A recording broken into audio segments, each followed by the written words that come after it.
Todos. Então é com muita alegria que nós damos início ao estudo que acontece já há alguns anos nesta casa, sempre coordenado anteriormente pela doutora Marlene, com colaboradores da AME, colaboradores do Grupo Espírita Caibar Schutel. Nós entendemos que este ano vai ser um ano um pouco mais difícil, pelo fato da gente não contar com a experiência e a vivência e o conhecimento da doutora Marlene Nobre, mas os nossos sinceros agradecimentos a ela pelo estímulo e por sempre nos apoiar para que o curso, para que as aulas pudessem acontecer da melhor forma possível. O estudo desse ano foi uma ideia, antes do seu desencarne, da própria doutora Marlene Nobre, e a gente imagina que algum motivo tinha, e a gente acredita que também é pelo fato de que ao longo dos outros anos, os assuntos e os livros estudados nos deu um pouco mais de maturidade para que a gente se aprofundasse um pouco mais no estudo desse livro, que é bem complexo. Este ano, assim como os demais, mas principalmente esse ano, nós teremos a participação de muitos colegas que também farão as apresentações, como a doutora Thalita, a doutora Silvia, o doutor Marcelo, a Fernanda, o André Luiz, a doutora Elizabeth Nicodemos, a doutora Irvênia Prada, o nosso querido Maida. Então são esses corações que ao longo deste ano dividirão conosco esse espaço para o estudo do livro, e a gente espera que todos nós possamos aproveitar da melhor forma possível. Bom, hoje nós vamos falar um pouquinho, como vai se estruturar o estudo ao longo do ano, e vamos tecer alguns comentários sobre a obra e o prefácio do livro Evolução em Dois Mundos. Bom, eu quis colocar essa frase aqui logo no início da nossa apresentação, porque acho que ela serve para todos nós refletirmos algumas coisas, né? Então, quando o servidor está pronto, o serviço aparece. Então, quando o servidor está preparado para estudar, quando o servidor está preparado para dar uma aula, quando o servidor está preparado para, enfim, ser útil de alguma forma, o trabalho aparece. Então, o trabalho, o serviço para todos nós, ao longo deste ano, às quintas-feiras, das 19 às 20, vai ser estudar a Evolução em Dois Mundos, né? Então, eu espero que a gente possa cumprir com o trabalho da melhor forma possível. Bom, e como é que vai se dar o estudo ao longo desse ano? Então, teremos aulas semanais, assim como nos demais cursos anteriores. Teremos mais colegas que contribuirão, nas exposições. Cada capítulo será abordado em uma aula. Nós entendemos que os capítulos, muitas vezes com alguns temas um pouco mais abrangentes, um pouco mais difíceis de serem abordados, nós vamos ter que ter uma capacidade de síntese, um pouco melhor, e obviamente passar aquilo da melhor forma possível, da maneira mais simplificada, porque tem temas ao longo do próprio livro que muitos de nós também não temos o conhecimento, dado ao fato de que o livro aborda questões relacionadas à física, relacionadas à filosofia, à psicologia, e por aí vai. Então, por isso que outros profissionais vão se achegar nesse sentido. Bom, tentaremos fazer a linguagem mais acessível possível, a parceria entre AME e o Grupo Espírita Caibar Schutel, e obviamente é uma tarefa esta do Instituto de Saúde do Núcleo de Assistência Espiritual da AME, na qual represento hoje. Bom, como é que está dividido o livro, Então, se vocês pegarem um livro, vocês vão ver que nós temos a primeira parte e a segunda parte do livro. Muitos são os temas que o livro contempla, Então, nós vamos discutir ao longo deste ano temas relacionados ao fluido cósmico universal, ao corpo espiritual, o papel do corpo espiritual e a sua evolução nos dois lados do mundo, do ser que está encarnado e desencarnado, a sua origem, a sua destinação, suas características, o papel dos pensamentos e dos sentimentos, né, que vão contribuir na estruturação, no refazimento desse corpo espiritual. Vamos entender um pouco melhor a questão do automatismo, da questão dos reflexos, das características celulares, bioquímicas, que não só permeiam o ser humano, mas também os outros seres vivos, e como isso, ao longo do processo filogenético, da origem dos seres, como isso se encadeia. Estudaremos um pouquinho sobre a questão das células do corpo espiritual, os mecanismos aí implicados na sua constituição. Estudaremos o papel do sexo e da evolução, o papel da hereditariedade, como acontece, né, alguns fenômenos aí que podem ser hoje explicados também pela ciência, o papel do metabolismo, o papel do cérebro e as partes que o constituem e suas respectivas funções. O tema palavra e responsabilidade, né, mostrando como é que a questão do pensamento e aí a sua conexão junto ao corpo físico e a importância da palavra e a questão da responsabilidade. Enfim, sobre a existência da alma, processo de desencarnação, como é que acontece isso, o que é importante da gente lembrar e ter um conhecimento mais aprofundado sobre isso. Questão dos fluidos, né? Nós já tivemos aí estudos nos outros anos relacionados à questão do passe magnético, a questão dos fluidos, então vai ser uma oportunidade da gente relembrar, rever e também trazer outras reflexões. A questão da simbiose espiritual, do vampirismo, então as questões que envolvem o processo obsessivo, os mecanismos da mente, o papel da mediunidade, como acontece, enfim, sexo e corpo espiritual, alma, reencarnação, corpo espiritual e religiões. Então eu trouxe aqui porque eu acredito que muitos de nós ainda não teve contato, então é importante a gente saber o que nós vamos estudar ao longo deste ano.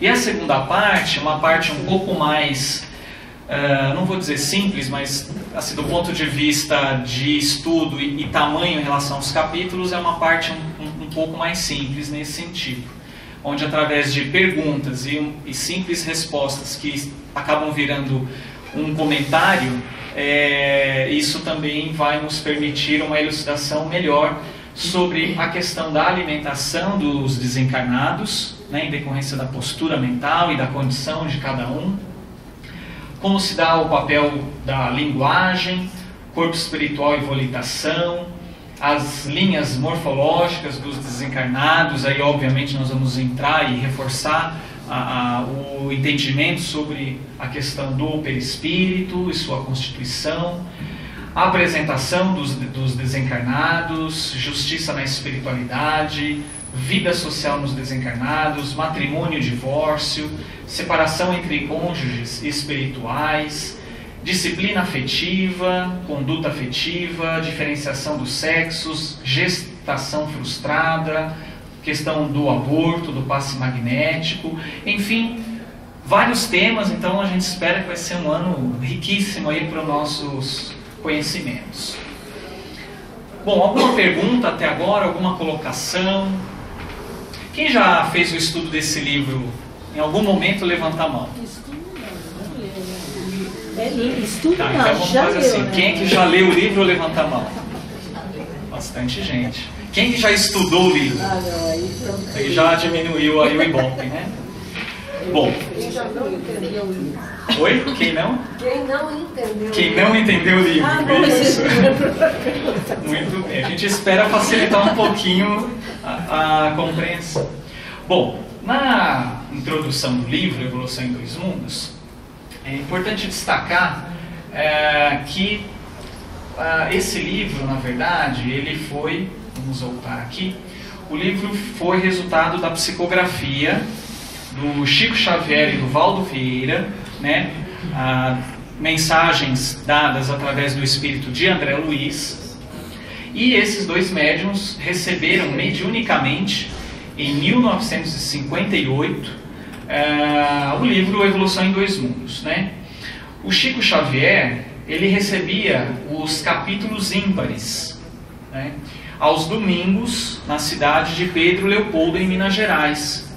E o Valdo Vieira estava numa outra localidade, que na época era a cidade de Uberaba, e ele recebia essas comunicações, essas mensagens, que foram as mensagens pares do livro, às quartas-feiras, né? Então isso já chama atenção, quer dizer, são informações de médiuns diferentes que se complementam, e mostra, na verdade, inclusive há um comentário sobre isso, de que era preciso que, a partir da bagagem que cada um trazia, isso era importante para que a comunicação se desse ou acontecesse da melhor forma possível, pelas informações que esses médiuns também traziam, né, do ponto de vista espiritual e da sua bagagem.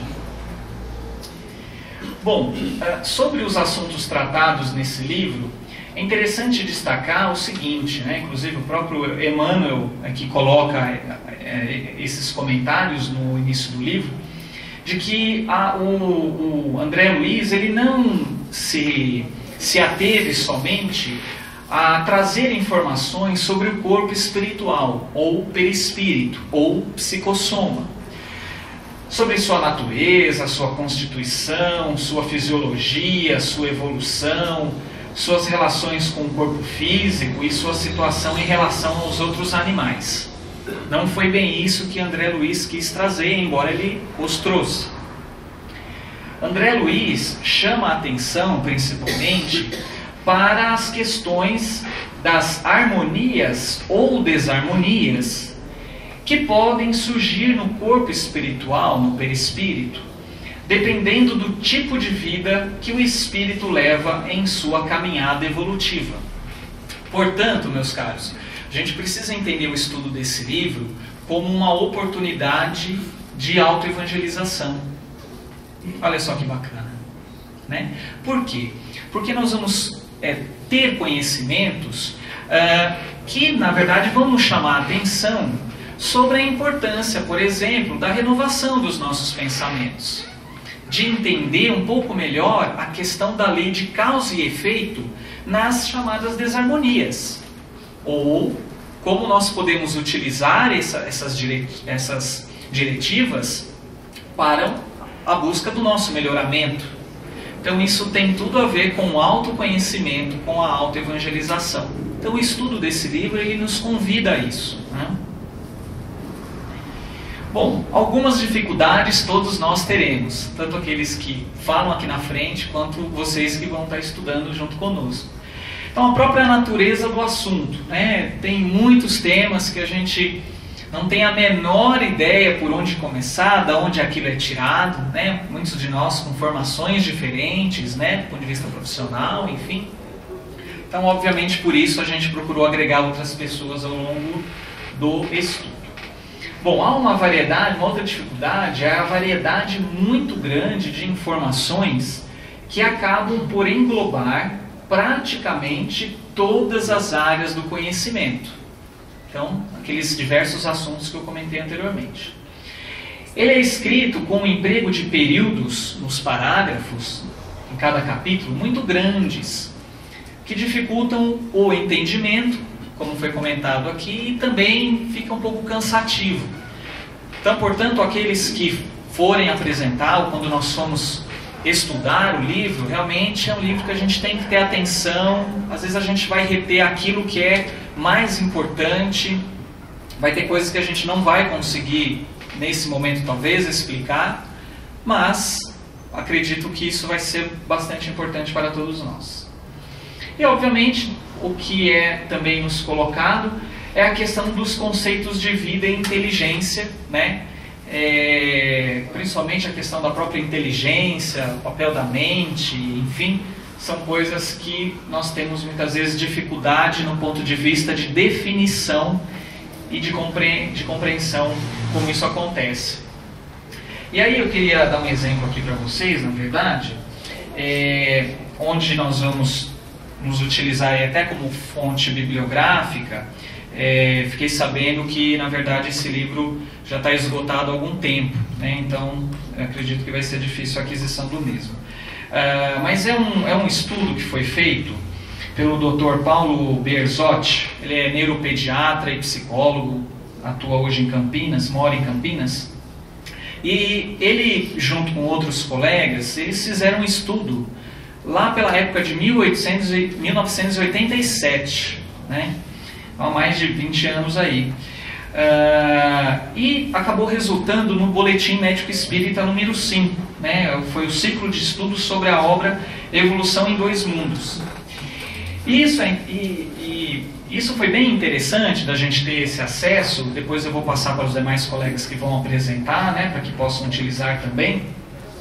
Ele, na introdução do seu livro, ele destaca, né, que ele também procura fazer um posicionamento em relação a alguns temas, em especial em relação à questão da própria inteligência, a partir de uma visão trazida pelo Jean Piaget, que era um psicólogo suíço, né? Os pediatras e aqueles que também, cursaram a psicologia ou a medicina, já tiveram algum contato. E ele, de certa forma, foi um dos precursores em relação ao estudo do desenvolvimento cognitivo, principalmente na infância. Então, ele é um dos teóricos que trazem esses elementos para esse estudo. E ele foi o fundador da chamada epistemologia genética, ou teoria do conhecimento, cujo enfoque biológico, e ele procurou dar um enfoque biológico à conceituação de inteligência, com base no estudo da gênese psicológica do pensamento humano.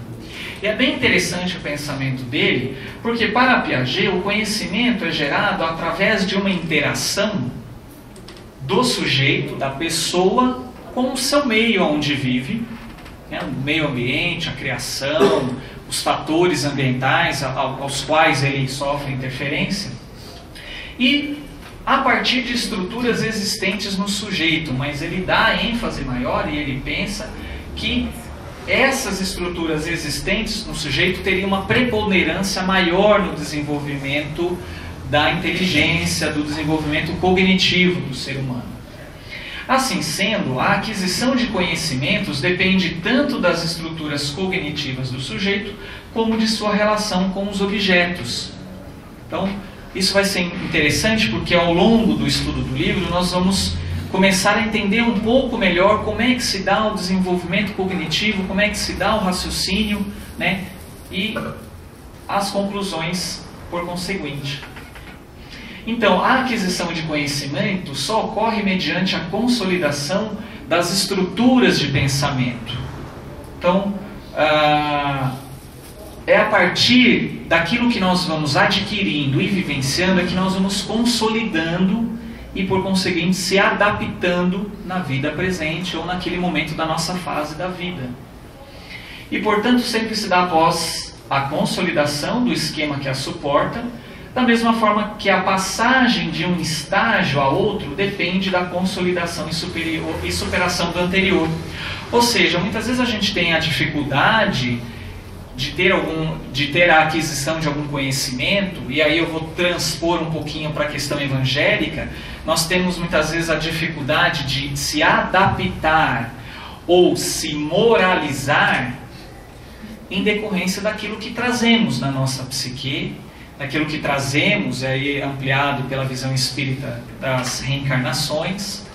Então estamos todos dentro de um progresso de evolução, que se dá na vida física e na vida espiritual. Daí o título Evolução em Dois Mundos. Bom, e a teoria dele depende, segundo ele, de 4 elementos, né? Obviamente ele traz um conhecimento mais relacionado à questão biológica, né? Mas eu estou fazendo algumas reflexões a partir disso. Então ele acreditava que a maturação do sistema nervoso central, as experiências físicas e as chamadas lógico-matemáticas, né, os exercícios matemáticos, o entendimento dessas leis, a questão da transmissão social, dos valores, da participação dentro da sociedade e a equilibração de estruturas cognitivas que a gente vai ver a seguir. Isso são elementos que vão fazer com que haja a aquisição do conhecimento e a sua consolidação, e cada vez mais a gente tendo a oportunidade de estruturar um conhecimento melhor e se adaptar melhor. Então ele dizia assim que, e por que eu coloquei isso? Porque o livro vai tratar de alguns aspectos, obviamente mais específicos, mas que permeia, né, esse raciocínio dele, na visão do Dr. Paulo.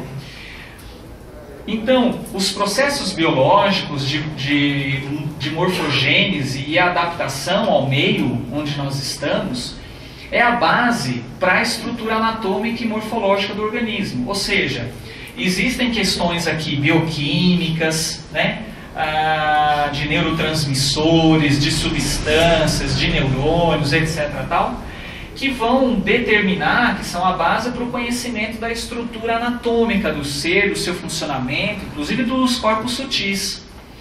Então, para que a gente possa entender situações mais complexas, a gente precisa ter alguma base. Concorda? Muito bem. E os sistemas de reflexos, por conseguinte, estão associados ou dependentes dessa base aqui.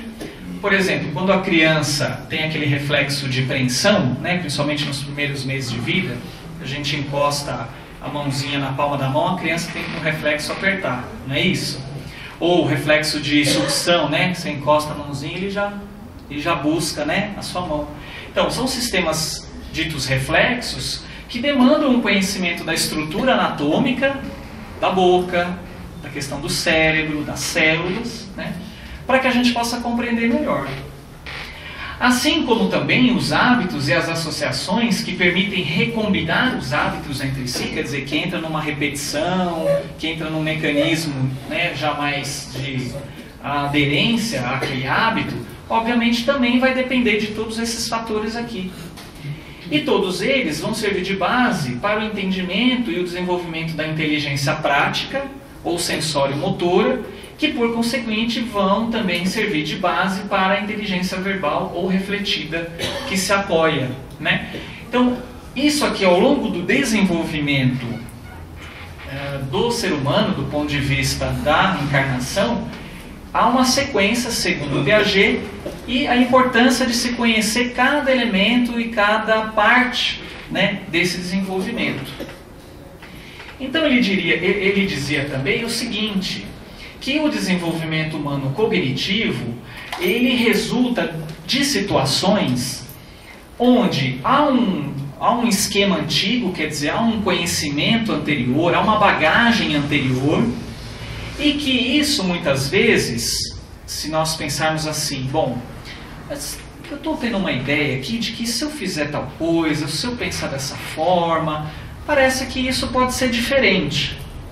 E essas ideias, esse conhecimento que é assim, adquirido, utilizando a própria inteligência, é o que ele chamou de assimilação. E esse processo de assimilação e acomodação são fatores que vão fazer com que o indivíduo se adapte à condição presente. Então vamos dar um exemplo. A inteligência seria uma assimilação, conhecimento, né? Pois esta incorporaria dados da experiência do indivíduo, aquilo que ele observa, aquilo que ele estuda. Assim, uma vez que ele assimilou intelectualmente uma nova experiência, um novo estudo como esse, por exemplo, ele vai formar um novo esquema ou modificar o esquema antes vigente. O que eu quero dizer para vocês é que a nossa capacidade de se adaptar e de evoluir passa pelo fato de que nós trazemos desequilíbrios. Olha que bacana isso. Todos nós temos algum desequilíbrio. Todos, porque senão nós não estaríamos aqui. Quais seriam esses desequilíbrios? É a nossa forma de agir, a nossa forma de pensar, as nossas atitudes, os nossos pensamentos. E aquilo que está marcado no nosso corpo espiritual em decorrência daquilo que fizemos, de bom ou não bom, em outras encarnações. E à medida em que vamos reencarnando, desencarnando, encarnando, desencarnando, tanto no plano físico como no plano espiritual, nós vamos passando por processos de assimilação e acomodação. Essa transposição dentro da visão espírita não é do Jean Piaget. Eu estou partindo de um elemento sugerido pelo Dr. Paulo no livro para que a gente possa refletir junto sobre a importância desse entendimento de que vai ser através da assimilação ou de acomodação, e aqui a acomodação pode ser entendida na medida, né, em que o ser humano compreende o novo conhecimento e dele se apropria, passando a considerar aquilo como normal. Quer dizer, você se adapta, entra num certo equilíbrio. Então, obviamente, esse processo em nossas vidas, em nossas existências, isso está acontecendo frequentemente. Por isso que dizemos que com a desintegração do corpo físico e a sobrevivência do espírito, tudo vai continuar dependendo de como nós nos adaptamos na vida presente, dos valores que temos, daquilo que realizamos no bem ou no não bem. Bom, e também na introdução do livro, o autor espiritual, no caso André Luiz, e não é por acaso que isso é destacado no início do livro, ele deixa alguns conceitos de Allan Kardec. Conceitos esses que eu sugiro que todos vocês, ao chegarem em suas casas hoje, se tiver a disponibilidade do livro, que também pode ser conseguido inclusive até pela própria internet, né, faz o download, etc., vocês vão ler essa parte desses 5 conceitos que ele considera importante. E, na verdade, são conceitos que vão nos auxiliar para que a gente entenda e estude o livro. Então, olhem só. Ele coloca aqui, né, a questão que está um item, né, uma frase que está na questão 194 de O Livro dos Espíritos. A marcha dos espíritos é progressiva, jamais retrógrada. A gente nunca volta atrás na questão do conhecimento, na questão dos valores, daquilo que nós conseguimos apreender enquanto espíritos, né? Há sempre um processo de evolução. No conhecimento do perispírito está a chave de inúmeros problemas até hoje insolúveis. Seja do ponto de vista da saúde, físico-mental, seja do ponto de vista da estruturação da sociedade, ou como o indivíduo se insere, enfim, várias outras reflexões nós podemos tirar a partir do estudo do perispírito. Processo de mediunidade e por aí afora, né? Questão do desencarne. O Espiritismo, isso está em O Livro dos Médiuns. Veja que cada parte, cada citação está em um livro do Pentateuco. Isso também é uma coisa que chama a atenção, né? Ou seja, ele quis mostrar que em todas as obras de Kardec há conceitos que são importantes e que nos auxiliarão no estudo do livro, né? E que o livro, de certa forma, também vai trazer um maior esclarecimento sobre eles. O Espiritismo mostra que a vida terrestre não passa de um elo harmonioso e magnífico conjunto da obra do Criador. De que acima de nós há um Deus bom, um Deus justo, um Deus misericordioso, o arquiteto maior do nosso universo. No intervalo das existências humanas, o espírito torna a entrar no mundo espiritual, onde é feliz ou desventurado segundo o bem ou mal que fez. Olha a lei de ação e reação aí. Olha como isso pode influenciar o próprio perispírito, que por conseguinte é influenciado pela questão da mente, dos pensamentos, né? E aí, por fim, ele cita um trecho do capítulo 1, no item 16 da Gênesis. O Espiritismo e a ciência se completam reciprocamente. A ciência sem o Espiritismo se acha na impossibilidade de explicar certos fenômenos que só pelas leis da matéria. Ao Espiritismo, sem a ciência, faltariam apoio e comprovação. Então é importante essa aliança entre Espiritismo e ciência. E cada vez mais, e esse é um dos papéis que as AMES cumprem, é de procurar utilizar-se da ciência na investigação dos assuntos que o Espiritismo nos revela, bem como também é uma oportunidade para que a gente possa trazer algumas reflexões para o nosso processo de autoevangelização e de renovação íntima, né, que é o objetivo primordial. Então, Emmanuel também faz uma anotação dirigida aos leitores, né? Então, ele diz que, em relação ao perispírito, o André Luiz não se propõe traçar esse ou aquele estudo mais aprofundado, como dissemos anteriormente, fazendo a discriminação dos princípios que o estruturam, com o fim de equacionar debatidos problemas da filosofia e da religião. Ele não veio dizer, olha, isso é assim, isso é assado e pronto, acabou.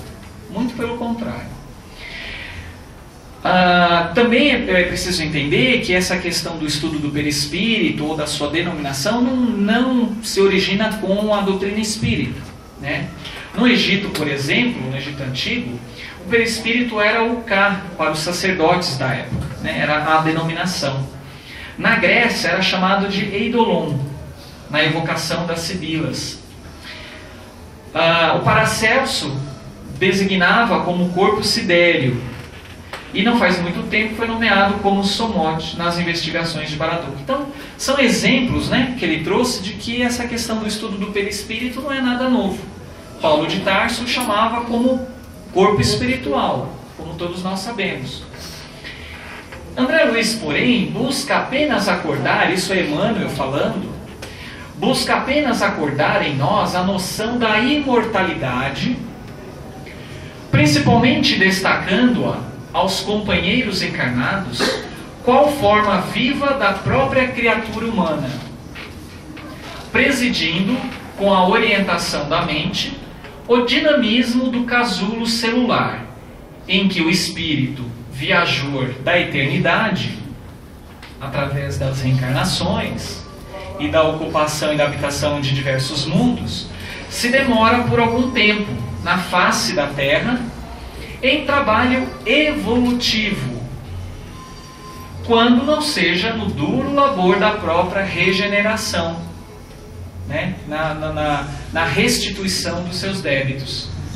E assim procedeu, acima de tudo, para salientar que, atingindo a maioridade moral pelo raciocínio, cabe a nós mesmos aprimorar-lhe as manifestações e enriquecer-lhe os atributos, porque todos os nossos sentimentos e pensamentos, palavras e obras nele se refletem, gerando consequências felizes ou infelizes, pelas quais entramos na intimidade da luz ou da sombra, da alegria ou do sofrimento.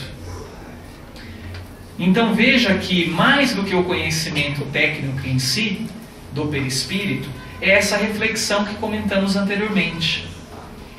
É a partir do conhecimento que nós temos, o que nós tiramos de proveito disso para trabalhar e melhorar a nossa moralidade, as nossas atitudes, a nossa maneira de agir, de se relacionar com o outro, de trabalhar sentimentos como o amor, como o perdão, como a paciência, para que realmente nós possamos ser artífices, construtores do nosso destino, mas de uma maneira um pouco mais adequada, um pouco mais evangélica, com um pouco mais de caridade, que foi o alerta que Cristo nos deixou há mais de 2000 anos. E não só através dele, mas de inúmeros profetas né, de inúmeros espíritos que vieram trazer as mensagens de acordo com a evolução do povo em cada época da humanidade. E ele conclui, né, apreciando-lhe a evolução, nosso amigo simplesmente esclarece que o homem não está sentenciado ao pó da terra e que da imobilidade do sepulcro se reerguerá para o movimento triunfante, transportando consigo o céu ou o inferno que plasmou em si mesmo. Né? Um texto na introdução, no início do livro, que traz muitas reflexões e um convite a todos nós para que possamos nos esforçar para o nosso melhoramento, para a nossa renovação espiritual.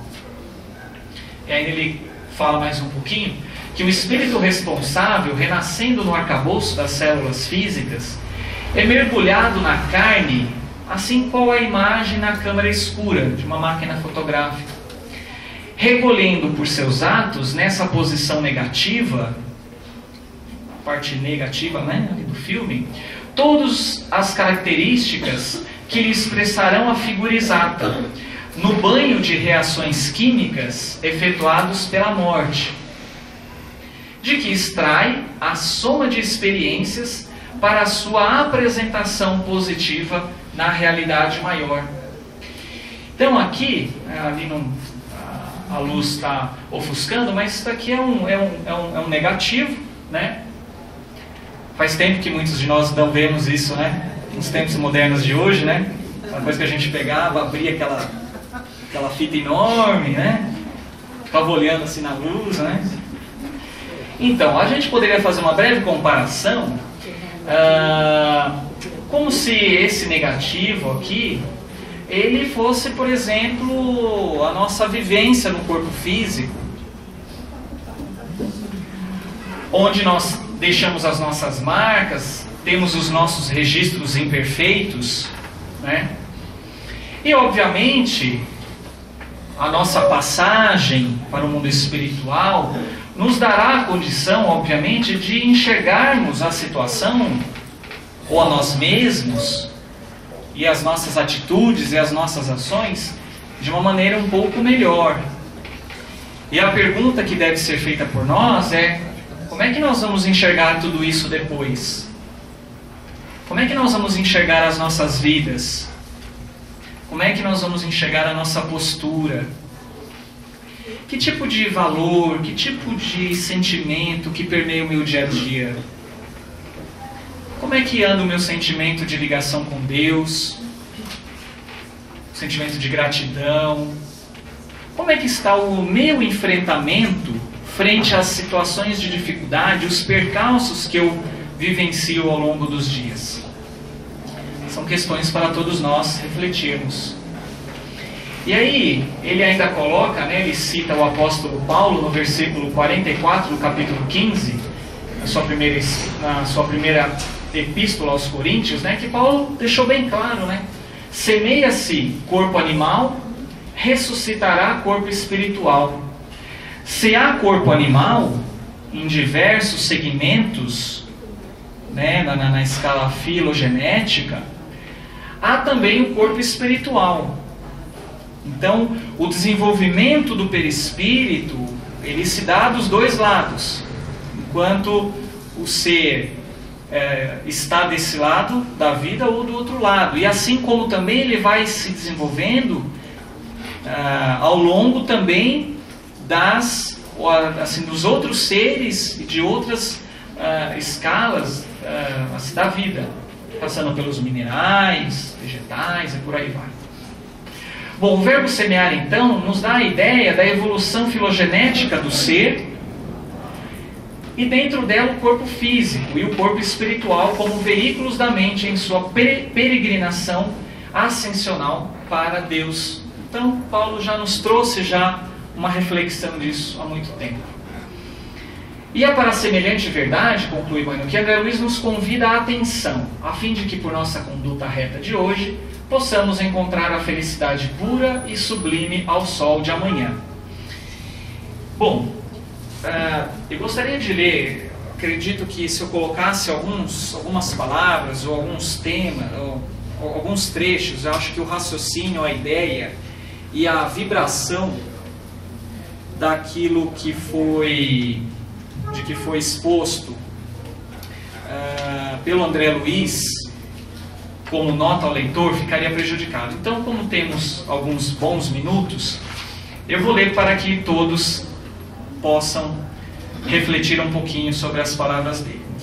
Essa nota ao leitor se deu através de uma psicografia em Uberaba, né, então através do Waldo Vieira, em 23 de julho de 1958.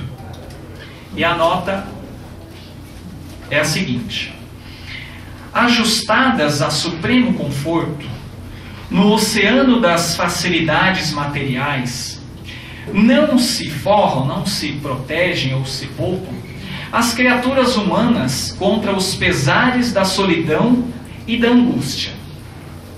E aí eu coloquei uma figura aqui, porque ele vai utilizar a figura do navio, a figura do mar, para trazer algumas reflexões.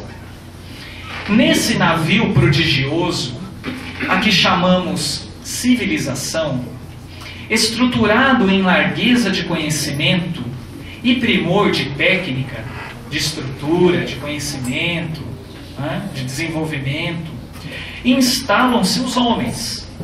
Então, fazemos parte da civilização, estamos lá no navio, demandando o porto que já alcançamos pelo impulso da morte.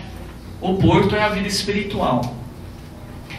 Contudo, isso não impede que regressemos ao bojo da nave, imponente, para alertar o ânimo dos viajores, nossos irmãos, com passaporte imprescritível para o mesmo país da verdade, que é o mundo espiritual. Então, os espíritos vindo do mundo espiritual, junto à civilização, ao navio, né?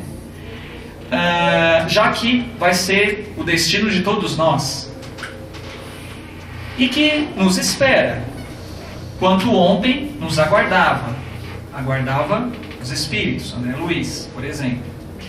E voltamos porque a suntuosidade da embarcação não está livre do nevoeiro da ignorância, a lhe facilitar a incursão entre os rochedos do crime, nem segura contra a violência das tempestades que lhe convulsionam a organização e ameaçam a estrutura. Realmente, dentro dela atingimos luminosa culminância no setor da cultura, em tudo que tange à proteção da vida física. Sabemos equilibrar a circulação do sangue para garantir a segurança do ciclo cardíaco, do trabalho cardíaco, mas ignoramos como libertar o coração do cárcere de sombras em que jaz, em que permanece, muitas vezes mergulhado na poça das lágrimas, das tristezas, quando não seja algemado aos monstros da delinquência, dos atos não bons. Identificamos a neurite óptica, que é uma doença do nervo ocular, com a eliminação progressiva dos campos visuais. Então, a neurite pode causar alterações visuais. E medicamos-la com a vantagem possível na preservação dos olhos, para que continuemos enxergando. Entretanto, desconhecemos como arrancar a visão às trevas do espírito, nossa ignorância. Ofertamos braços e pernas artificiais aos mutilados. Contudo, somos francamente incapazes de remediar as lesões do sentimento. Interferimos com vasta margem de êxito nos processos patológicos das células nervosas, auscultando as deficiências de vitaminas e enzimas, que ocasionam a diminuição da taxa metabólica do cérebro. Todavia, estamos inabilitados a qualquer anulação das síndromes espirituais, da aflição e do desespero, que agravam a psicastenia e a loucura. Achamo-nos convictos de que a hidrocefalia congênita provém da acumulação indébita do líquido céfalo-raquiano, impondo dilatação no espaço por ele ocupado na província intracraniana, no cérebro. No entanto, não percebemos a causa fundamental que a provoca. Ainda assim, não voltamos para confabular com aqueles que se sintam acomodados ao desequilíbrio. Quer dizer, a mensagem dele não é para aqueles que acham que talvez isso não sirva para nada, que não vem a possibilidade de um melhoramento, de uma renovação íntima. Não é para eles que esse livro, esse estudo se destina. Retornamos à convivência dos que contemplam o horizonte entre a inquietação e a fadiga, perguntando em pranto sobre o fim da viagem.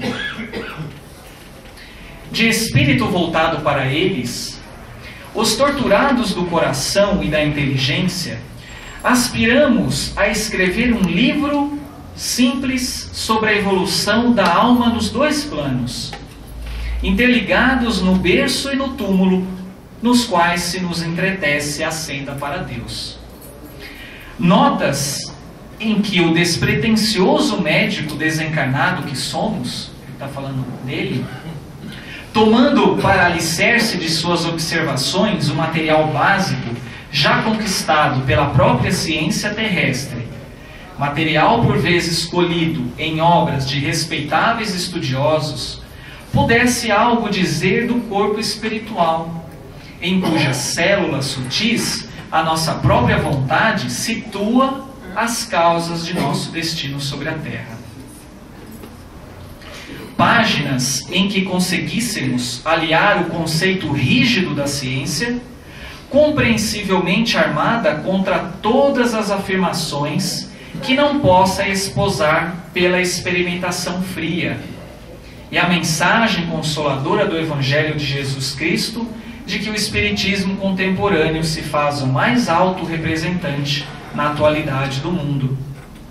Um pequeno conjunto de definições sintéticas sobre nossa própria alma imortal à face do universo. Todavia, para tal empreendimento, carecíamos de instrumentação mais ampla, motivo pelo qual nos utilizamos de dois médiuns diferentes, Chico Xavier e Valdo Vieira, em lugares distintos, Pedro Leopoldo e Uberaba, dois corações amigos que se prontificaram a receber-nos os textos humildes dos quais se compõe a nossa apagada oferta.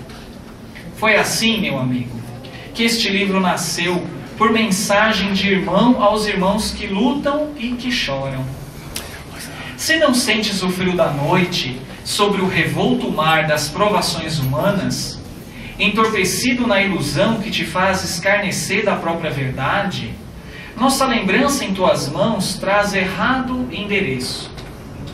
Mas se guardas contigo o estigma do sofrimento, indagando pela solução dos velhos problemas do ser e da dor, se percebes a nuvem que prenuncia a tormenta e o vórtice traiçoeiro das ondas em que navegas, vem conosco.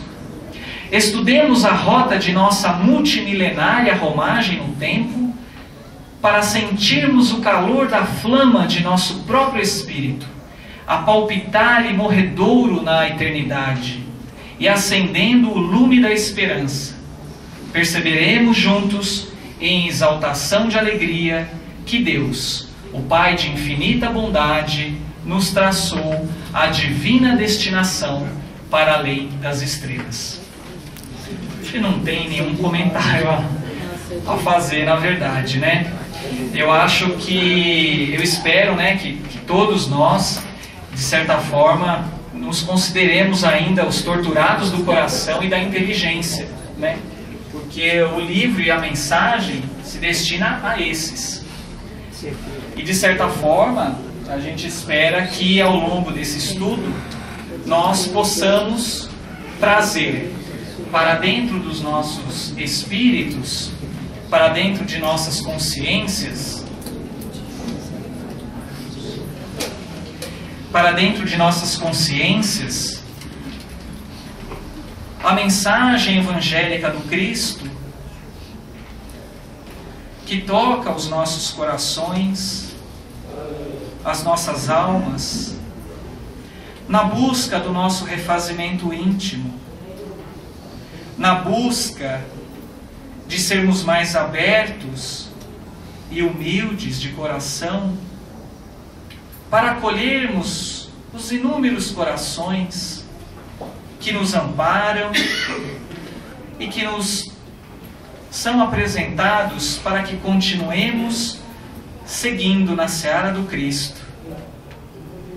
Nesses instantes, ao fecharmos os nossos olhos e ao figurarmos a imagem do Cristo em nossas mentes, é o instante em que nós nos ligamos a Deus, nos ligamos a Jesus e pedimos com toda a nossa força, com toda a nossa coragem, a nossa fé: Senhor, que possamos seguir contigo, porque sabemos que Ti está sempre conosco.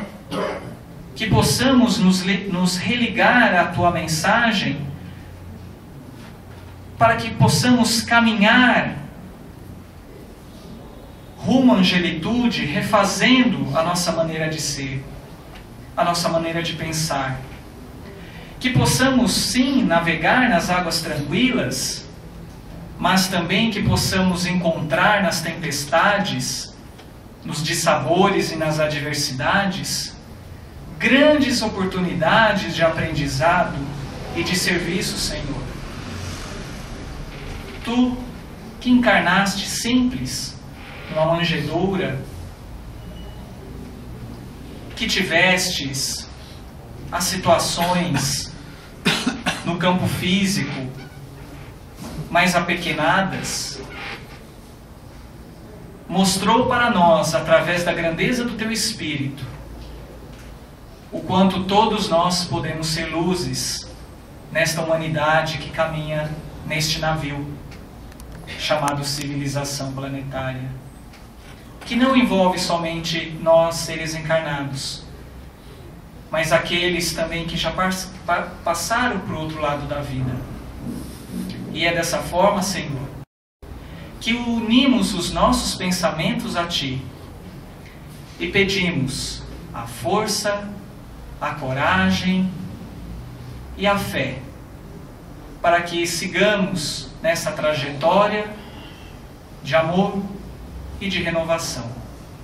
Que Jesus nos abençoe, hoje, agora e sempre.